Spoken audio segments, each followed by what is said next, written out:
For today's vlog ko nga pala, nandito nga pala ako sa may mismong bayan ng Muntinlupa City. Kung nakikita nyo yan, simula doon sa may kanan ko, papakaliwa sila. Ayun yung galing siya ng Alabang. Papunta siya ng south area. Tapos kung nakikita nyo naman itong medyo walang dumadaan na kalsada, galing naman siya ng south. Papunta siya ng norte. Tapos yan nga pala, nakikita nyo yan. Diretso na yan. Yan yung diretso nga pala ng New Bilibid Prison nga pala dito sa may Muntinlupa City. Tapos pupunta natin dito yung na-discover ko nga palang food tripan nga pala. Tapos ito nga palang papansin nyo sa may bandang kaliwa ko, ayun nga pala yung papunta siya ng Baybayin. Kung alam niyo yung daan dyan, tapos yan, dire-diretso na siya. Tapos may ay daanan na siya, tapos papunta na siya ng Baybayin. Tapos dire-diretso na siya. Pag kumaliwa kayo doon, sa may bandang dulo doon, dire-diretso na siya hanggang C6 nga pala, hanggang Taguig siya. Tapos dire-diretso na siya hanggang Binangonan, yan. Basta alam niyo mga daanan lang doon. Tapos ito nga pala, yung mga galing siya ng south, papunta siya ng norte. Medyo dito nga ako dumadaan dahil medyo masikip nga yung daanan sa may bandang kaliwa. Kaya dito na ako nag-focus ng camera ko. Kaya medyo ingat-ingat tayo kasi salubong tayo sa sa mga sasakyan. Medyo gabi na nga nito nung napadaan nga pala ako dito kasi galing pa nga ako ng trabaho. Tapos ito nga pala, Munting Food Park. Actually, bago lang to eh. Sabi ko, iikutan ko nga pala to. Sabi ko, titignan ko saan may pinakamasarap na pagkain dito. Tapos dun nga pala ako kakain. Tapos yan sa may bandang kanan ko, yan, pwede kayong mag-parking dyan. Kung sakaling may dala kayong 4 wheels. Tapos ito nga pala, susubukan ko nga pala ikutan to kasi first time ko nga pala makapunta nga pala dito. Titignan ko muna kung saan may masarap nga pala dito na pinaka-the best nilang menu dito. Overload nga pala. Tapos ito nga pala yung cashiers. Nabasa ko dyan, takoyaki siya. Tapos ito, mixed fruit nga pala. Ang kagandahan dito sa na to,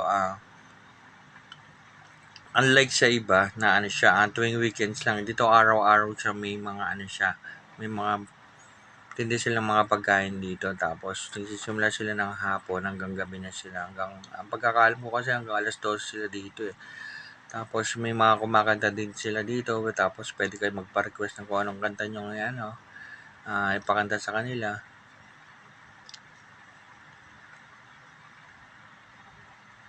Tapos ito nga pala Mango Daily. Tapos iba-iba sila mga flavor. Tapos yan nga pala. Tapos ito nga pala yung shawarma. Actually, may nakita na ako ganito na sa may Alabang eh.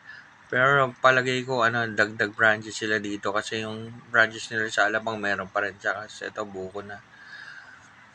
Meron din yung sa Alabang. Ito nga pala yung mga tusok-tusok. Ito yung mga kikia, mga squid ball. Tapos ito nga pala yung Actually, malapit lang siya sa kalsada. Ayan, matatanaw nyo nga, ayan, Tapos, pwede nyo lang parking dito, mga motor lang, eh. Kasi, wala siyang space para sa mga, 4 wheels. Sa kabilang kalsada na lang kayo magpa-parking. Kung makikita nyo, may nagpo-perform nga pala nung dumating nga pala ko dito. Medyo anong oras na nga ito? Ang pagkakalam ko nga pala dito, mga 9 na nga ito, eh. Kasi ito nga pala yung napili ko. Dahil ito nga pala yung nagte-trending nga pala na dito, kainan nga pala dito kay Ate Red Sizzling.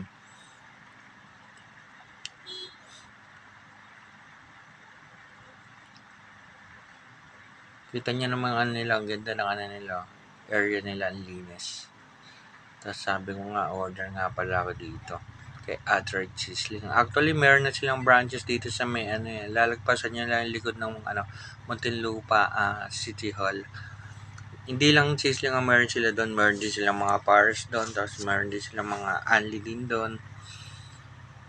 Tapos nung nakausap mga dito si Kuya na nagbabantay nga pala dito, sabi niya sa akin pinaka nga daw nila, may offer nga pala nila sa akin dito yung mga best seller nga pala nila dito.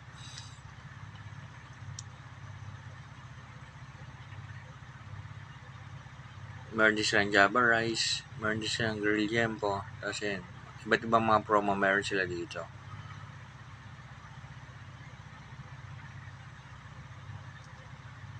Tapos ito nga na-offer nga pala sa akin ni Kuya ng mga bestseller nga pala nila dito. Tapos kitang-kita nyo naman siya, mainit pa nung ano.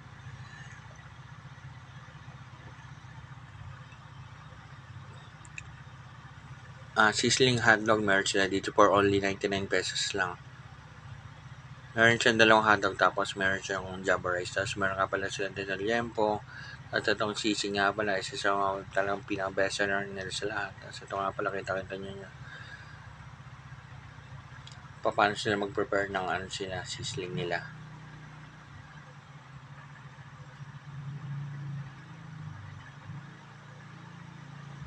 Shoutout nga pala sa mga kasama ko na palagi nanonood ng mga video ko.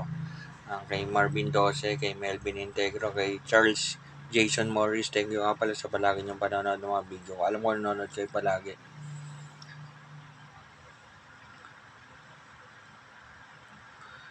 Tapos kitang-kita nyo na hindi nila tinitipid yung mga ano nila, per serving nila. Since sobra, ang dami. Ang palagay ko nga dito, mga 1 to 2 person ang ano nito per serving nila dito. Tapos kitang-kita nyo naman sobrang init pa ng ano niya, sizzling plate nila.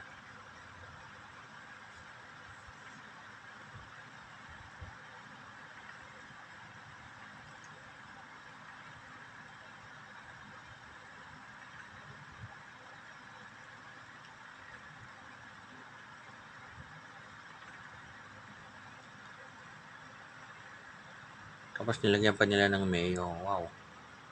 For sure masarap yan.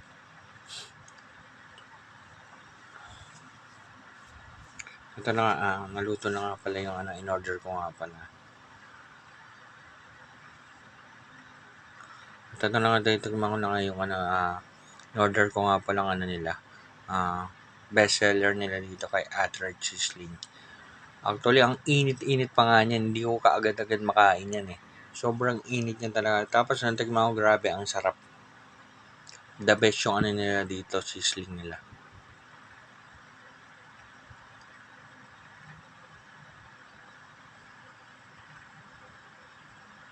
Kaya kung ako sa inyo sa mga biyahero na dumadaan nga pala dito sa may bandang Muntinlupa, lagpas lang siya ng bayan. Dito kayo mag-food trip hanggang alas 12 ito ng, ng hating gabi. At saka araw-araw